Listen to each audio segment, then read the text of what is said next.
Mga par, isang 13 years old na naglaro sa U16 Championship sa Lawaan Tres. Ang husay ng batang to, siya lang naman ang nagpabuhay sa kanilang team para mapanalo ang laro. Grabe ang depensa ng batang to kung kaya naka-target lock ka sa kanya. Probably siya siguro ang MVP of the year sa U16, baka lang.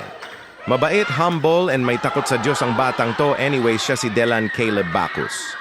Tara samahan ninyo kami saksihan ng kanyang points making and full defense and galawan sa SK Lawaan Tres.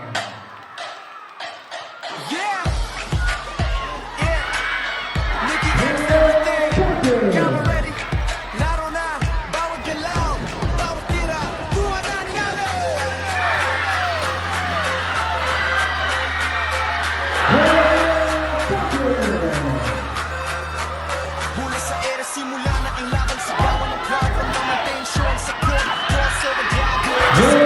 Isang malakas na tiro, boom, pasok ang win. Mapapagpapaling sa bawat laban, bawat galaw. Bawat highlight, di natin bibitawan. Mula umpisa hanggang basa ng laro.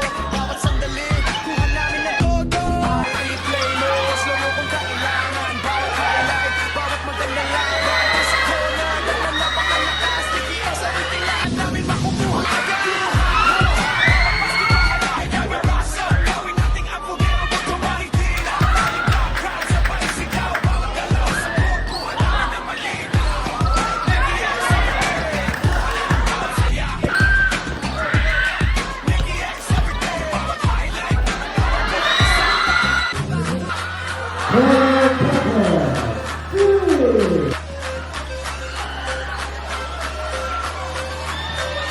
Ankle breaker, fast break, diretso sa ring, depensa todo. Walang gustong magbigay, basta bitter shot. Buong gym sumigaw, isang sandali lang pero habang buhay na to. Championship game, laban hanggang dulo. Bawat player may magandang sa puso sa bawat goal. Sa